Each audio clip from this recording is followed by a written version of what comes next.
Olá, pessoal, bom dia a todas e a todos. Meu nome é Ângela, sou professora aqui na Universidade de Brasília e membro do Labor Móveis, grupo de pesquisa em condições de trabalho no turismo. A gente optou por gravar esse vídeo para fazer esclarecimentos sobre o projeto de lei número 4301 do ano de 2025, do ano passado, que voltou aí às mídias e às discussões nas redes sociais, especialmente em razão do abaixo-assinado criado há pouco tempo, contrário a esse projeto de lei, que hoje já tem mais de 1.000 assinaturas. Para a gente entender um pouquinho melhor sobre esse projeto de lei, do que se trata, do que ele é diferente ou que ele se aproxima da lei já aprovada em 2014, a gente trouxe aqui, então, o professor Renan. O Renan, ele defendeu a tese de doutorado dele em turismo na EASH, na Universidade de São Paulo, cujo título foi Turismo e Estado, as articulações da política pública de turismo brasileira sob a perspectiva do Poder Legislativo Federal. E nada melhor que ele, então, para explicar para a gente como que esse projeto surgiu, enfim, esclarecimentos, os pontos de dúvidas principais que a gente tem, que estão tomando aí as redes sociais. E então a gente selecionou, a gente escolheu algumas perguntas para guiar nossa conversa de hoje. Então, obrigada, Renan, pela sua participação. Eu que agradeço. E agora a gente vai começar, então, pode ser? Pode ser, vamos lá. Vamos lá. Então, a pergunta número 1 é: a lei número 12.591 de 2012, aquele momento eu falei errado, eu falei 2014, me corrijam, me desculpem, reconhece a profissão de turismólogo e disciplina suas atividades, mas não detalha o tipo de formação exigida para esses profissionais. Diante disso, quais critérios hoje têm sido utilizados na prática para verificar a habilitação de quem se apresenta como turismólogo, na ausência de requisitos legais expressos de formação? Ótimo. Bom, primeiro, cumprimentar a todo mundo que está assistindo, que eu não comentei, iniciamos. Bom, essa é uma pergunta interessante porque, na prática, nós não temos nenhum tipo de fiscalização, não temos nada, né? A lei de 2012, ela apenas reconheceu que existe uma profissão chamada turismólogo, mas ela não colocou ali critérios definidos de quem poderia se chamar de turismólogo. Então, isso é mais recente, através de concursos públicos em diversos municípios do Brasil, aqueles que já têm algum apelo turístico e aqueles que estão tentando acessar recursos do Ministério do Turismo, então criam lá uma Secretaria de Turismo e a contratação de um turismólogo, quase sempre ela é feita com base no diploma mesmo. E aí, em turismo e áreas correlatas, né, ou dentro da área. Então, turismo, gestão, tecnologia em gestão de turismo, lazer e turismo, turismo e negócios, turismo e meio ambiente, é a diversidade de cursos superiores que existem no Brasil nessa área. Esse é o que eu tenho visto como a única forma de comprovação que eles pedem. É uma formação específica nessa área, mas não é por força de lei. Não tem nenhum dispositivo legal que esteja colocando essa necessidade. Talvez muito mais por uma necessidade de alguém que seja formado em turismo assinar um projeto para a captação de recursos públicos do Ministério ou via emendas. Essa é a única coisa que tem me mostrado a necessidade de ser um turismólogo.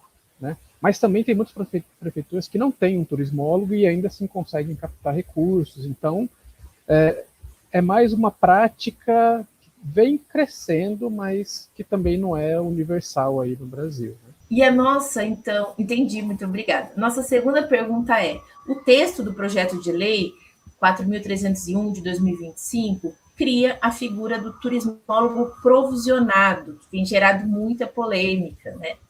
assim considerado profissional com qualquer formação de nível superior que esteja atuando comprovadamente na área há pelo menos 5 anos. Você pode nos explicar melhor o que isso significa, turismólogo provisionado? Certo.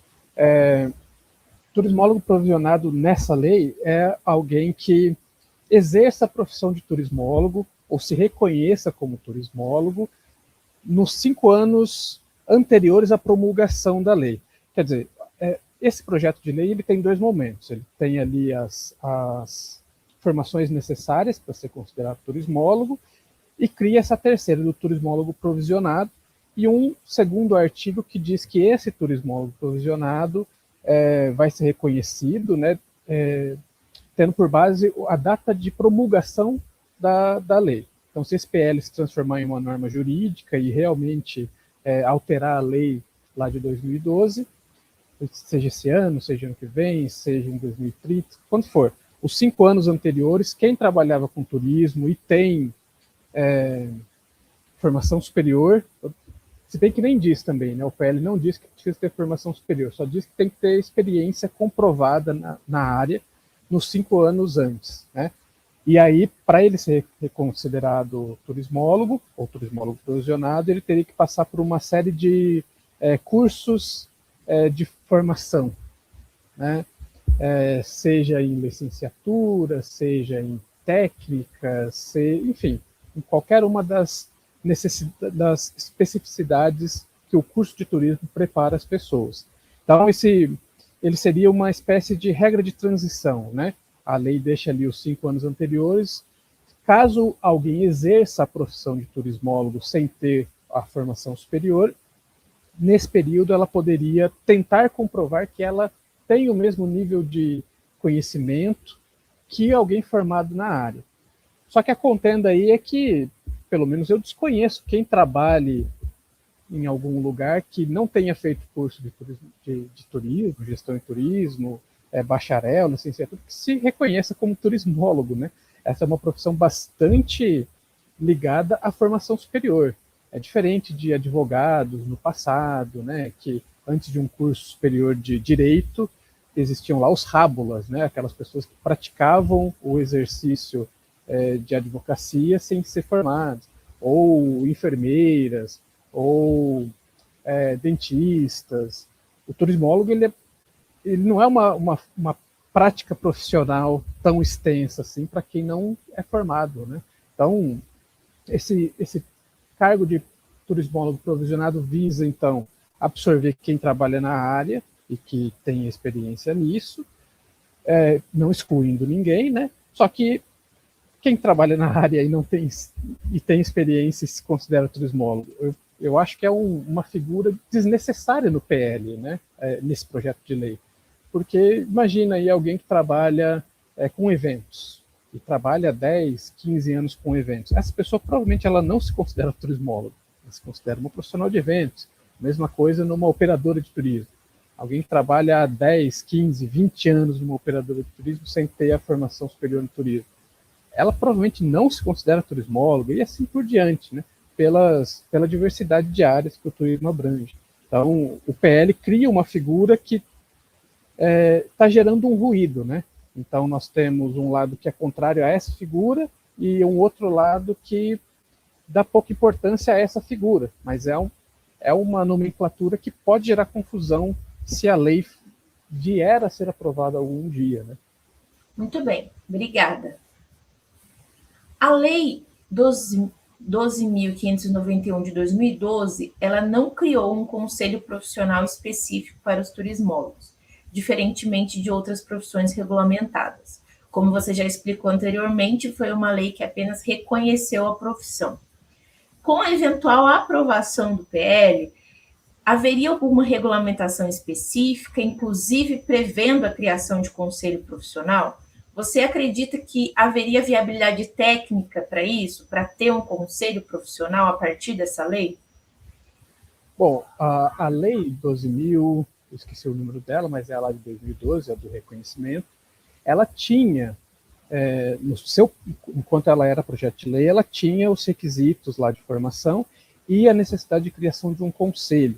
mas essa lei esses artigos da lei eles foram vetados com base no artigo 5º, inciso 13º da Constituição, que diz que todo mundo tem direito ao livre exercício de profissões e tudo, e aí, por um entendimento do STF sobre esse inciso 13º da Constituição, ficou ali estabelecido que, bom, todo mundo tem o direito de exercer a profissão, desde que não haja, nesse exercício de profissão, algum tipo de dano à sociedade, dano coletivo e tudo mais. Então, foi por isso que a Dilma, lá em 2012, vetou, que colocava formações específicas e colocava a criação de um Conselho Nacional da Profissão.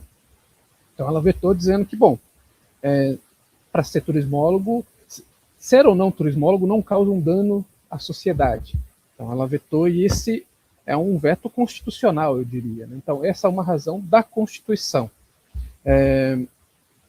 Bom, então, o PL atual, ele não coloca, ele cria a figura do turismólogo provisionado, ele diz que passa a valer a partir da data de promulgação os 5 anos antes, então, mas não diz quem é que vai reconhecer, então, esse turismólogo provisionado, e também não diz nada sobre a criação de um conselho, e deveria ter nesse PL a criação de um conselho.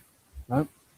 O que nós temos é a ABBTur, mas a ABBTur é uma associação, ela não é um conselho profissional, são figuras jurídicas distintas. Então a ABBTur ela não pode atuar como conselho da profissão, porque ela é uma figura de direito privado, e os conselhos eles são autarquias públicas, autarquias ligadas, não ligadas, né, mas estou tentando dizer aqui que são direito público, né? Direito público, de interesse público, né? Isso, exato. São coisas bastante distintas, então a ABBTur não poderia simplesmente se transformar num conselho, teria que ser criado conselho, mas a lei, o PL não diz, né? O PL quer reintroduzir as mesmas coisas que foram vetadas em 2012, sem atacar o motivo do veto. O motivo do veto foi porque, bem, ser ou não turismólogo não causa um dano coletivo, não é um prejuízo à sociedade. O PL ele simplesmente tenta reintroduzir lá e sem mudança. Essa é a grande questão, né? E pior, né? Deixa de fora algo que tinha na lei original e que o PL não coloca agora, é o conselho de classe. Então, eu acho que tem condições, né? Que toda profissão, quando é regulamentada, ela passa a ter um conselho. Seria necessário. E um conselho pode demorar tempo, né? A ser constituído e tudo mais. É esse o problema também com o turismólogo provisionado. Ele diz ali 5 anos, mas não diz quem é que vai regulamentar isso para esse profissional. Teria que ser criado um conselho nacional, isso pode levar mais do que 5 anos, o que, consequentemente, alargaria o prazo do turismólogo provisionado de 5 para 10, para quanto tempo necessário até que um conselho fosse formado e fosse operante. Né?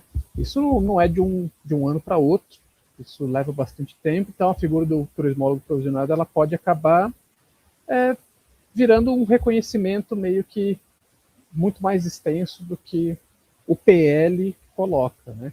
Mas eu acredito que teria condições, só que teria que trabalhar para isso, né? E os turismólogos não sei se conseguiriam fazer isso rapidamente. Essa organização, né?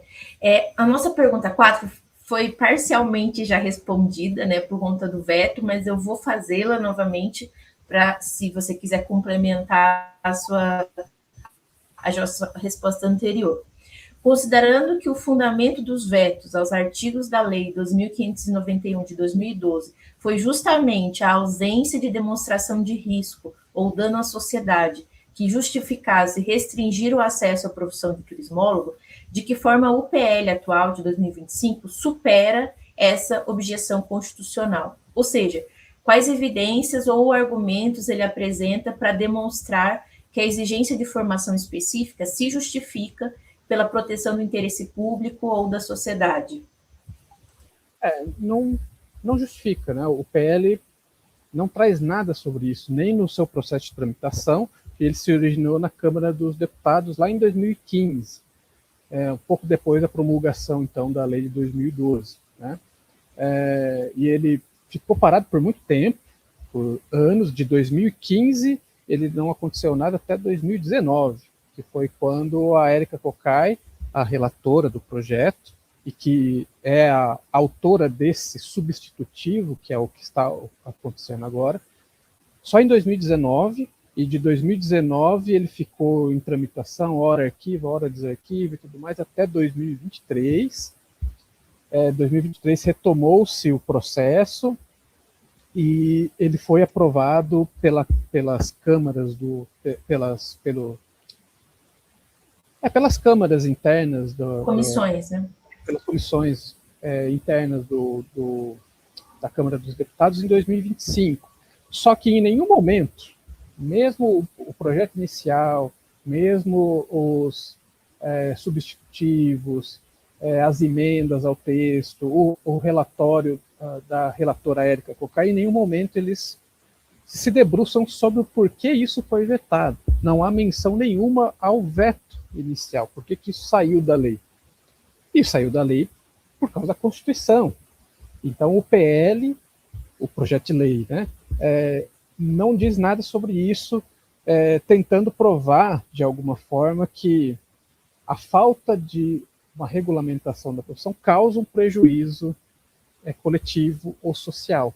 E essa é a questão, né? Era isso que um projeto de lei, para eles chegar lá e ter sucesso, né, ele deveria provar, né? Olha só, foi vetado anteriormente, mas aqui estão os motivos do porquê é preciso, né? Isso no debate do projeto, o que não aconteceu. Eu li todos os documentos lá, todas as manifestações.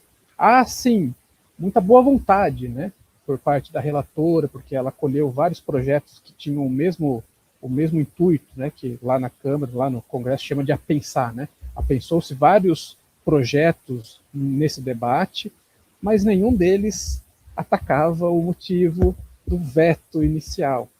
Ou seja, isso lá na frente, se passar no Senado, está no Senado desde agosto do ano passado. Está parado vou falar isso um pouquinho mais para frente, né? Mas está parado lá. Se chegar até a mesa do presidente para sanção, eu acho que, bom, é uma análise bastante objetiva, né? De novo, isso aqui, né? Isso aqui já foi vetado por esse motivo. Estão tentando passar de novo a mesmíssima coisa. O texto é muito similar. Inclusive, lá em 2012, não existia o turismólogo provisionado, mas existia ali quem exercia a profissão nos 5 anos antes. Não se chamava turismólogo provisionado. Só uma menção a quem trabalhava na área antes. Ou seja, é a mesmíssima coisa, sem dizer o porquê que é preciso. Por que ser um turismólogo precisa do curso superior para não causar danos coletivos. E acho que a chave para isso aí está em mostrar esse crescente interesse do poder público em municípios e em estados por um profissional de turismo. Tem muitas prefeituras criando cargos de turismólogos e fazendo concurso para turismólogo. Ou seja, há alguma razão, né? A razão é que, bom, esse profissional vai entender melhor o planejamento, porque a prática já mostrou que botar lá alguém formado em outra coisa talvez não consiga desenvolver um plano de turismo, não consiga fazer inventário turístico, não consiga fazer uma série de coisas que o turismólogo faz. E mais importante ainda, acho que pelo crescimento do orçamento do Ministério do Turismo e o crescimento de recurso público advindo de emenda parlamentar, para acessar esse recurso, o Estado pede uma série de requisitos, né? E, enfim, está lá escrito, então, que os projetos têm que ser assinados por alguém da área técnica. E a área técnica do turismo é o turismólogo. Então, captação de recurso público.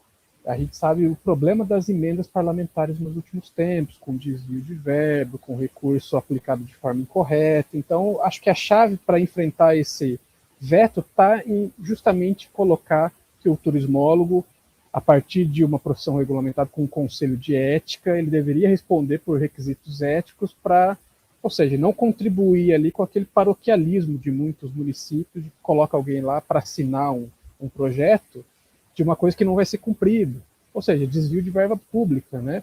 Isso é um claro prejuízo à sociedade, né? pega um dinheiro e não aplica para aquilo, e aquele recurso é apropriado pelo gestor do momento, né? Então, acho que é nesse sentido que um PL deveria tentar regulamentar a profissão e o debate que isso acontece, né? Muito bem. A quinta e última pergunta também acabou sendo parcialmente respondida, mas vou fazê-la novamente. Você pode nos explicar em que momento está o PL no processo legislativo? Você acredita que o referido PL tem alguma chance de aprovação sem vetos presidenciais, considerando o histórico da Lei 2.591 de 2012? Ele está agora como eu falei, né, ele passou por um longo processo na Câmara, e isso é muito comum. No doutorado, eu analisei quase todos os projetos que passaram nas comissões de turismo, né? E esse PL da Câmara, ele não passou na comissão de turismo, ele passou na comissão de trabalho, na comissão de administração, na CCJ, ele não passou no turismo. Tanto que quando eu vi, eu pensei, mas eu não vi esse projeto no meu doutorado. Ele não passou na comissão de turismo, né? Olha só que interessante a coisa é, né? Ele ficou, enfim, 10 anos tramitando na Câmara, e ano passado ele foi enviado para o Senado, e atualmente ele se encontra parado no plenário, que é onde fica a mesa diretora, né? Quando o projeto é apresentado a uma das casas, quem recebe é a mesa diretora, e a mesa diretora que distribui para as comissões. Ele está desde agosto do ano passado parado na mesa diretora no plenário. Ele deveria ser avaliado nas comissões, que o Senado tem comissões muito similares com as da Câmara, tem CCJ também, e tem uma de turismo, que é Desenvolvimento Regional e Turismo. Deveria ser enviado para essas comissões para eles debaterem o mérito do projeto. Mas tudo que eu vi no doutorado me mostra que, quando não é um assunto de grande interesse público, é demoradíssimo, né? Então, ele chegou no Senado o ano passado, e a possibilidade de que ele fique lá no Senado por mais 10 anos é bastante grande, assim, né? A atualização da Lei Geral do Turismo, que aconteceu em 2024, por exemplo, ela também passou muito tempo tramitando e tudo, quase desde a aprovação da Lei Geral do Turismo em 2011, existiam lá tentativas de alterar essa lei, e que só foi acontecer em 2024. Então, conhecendo ali, pela minha pesquisa, os trâmites do Congresso Nacional, eu acredito que vai demorar algum tempo, não vai ser tão urgente como o abaixo-assinado ou como as manifestações da BBTUR e de profissionais da área imaginam. Ele pode ser aprovado, sim, no Senado. Não barrar esse projeto, mas quando chegar para a sanção presidencial, bom, enfim, não é o presidente em si que analisa a constitucionalidade dos projetos, né? É os assessores da presidência. E eles vão detectar que esse mesmo dispositivo foi vetado por um mecanismo constitucional.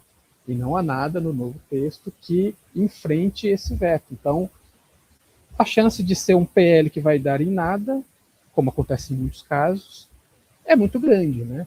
Eu sou bastante cético quanto a isso, sim, pelo que eu vi na minha pesquisa, né? É claro que, se houver um momento político para isso, se houver uma articulação política da classe profissional para isso, só que a área do turismo é pequena no Brasil, né? Então acho que o barulho necessário para que isso fosse aprovado, mesmo juntando todo mundo, não geraria tanto barulho assim, né? Então, eu sou cético em relação à aprovação. Então, eu vejo a polêmica que está tendo entre o abaixo-assinado, que tem lá os seus motivos, né? Não é que o abaixo-assinado que está circulando é contra a regulamentação da profissão. Ele é contra o turismólogo provisionado, é muito específico. E a manifestação, por exemplo, da BBTUR, que não fala nada sobre o turismólogo profissionado, diz mais em relação à formação acadêmica necessária. Os dois lados têm argumentos que são válidos, né? Um ali está querendo evitar o turismólogo provisionado, que pode se tornar o reconhecimento de qualquer pessoa sem o conhecimento específico, e o outro está lutando por, olha só, vamos passar como está agora, e lá na comissão, quando tramitar no Senado, a gente luta para retirar isso. Mas eu acho muito difícil, porque esse projeto ele já foi debatido por muitos parlamentares, apensado muitos outros, e ele saiu como está, né? Um turismólogo provisionado. Eu acho que derrubar a figura do turismólogo provisionado seria muito difícil agora no Senado, porque, como eu falei, né, não tem um apelo popular tão grande assim, e na cabeça dos parlamentares, olha só, estamos regulamentando a profissão, mas eles não veem o problema que tem por trás desse turismólogo provisionado. Enfim, eu acho que é desnecessário, no fim das contas. O PL é desnecessário porque ele certamente vai ser vetado. A discussão que está ocorrendo atualmente também é desnecessária, porque os dois lados têm argumentos, mas nenhum dos lados está realmente construindo um movimento político para mostrar uma razão para derrubar o veto. Acho que essa é a grande questão, né? Entendi, muito obrigada. E agora, nessa última pergunta, você também acabou dando conta aí das polêmicas que foram geradas em torno do abaixo-assinado, do que de fato ele vem solicitando, né, a derrubada dessa figura do turismólogo provisionado. E acho que a gente deu conta aí dos temas mais polêmicos, eu diria, né, dos pontos mais polêmicos do projeto de lei, e o seu conhecimento em razão da tese da produção da sua tese de doutorado contribuiu muito para isso, né, para essa sua fala de hoje e as respostas às nossas perguntas. Então, muito obrigada e espero que todos tenham gostado aí do nosso vídeo com esses esclarecimentos. Até breve. Tchau, tchau. Breve, gente. Tchau, tchau.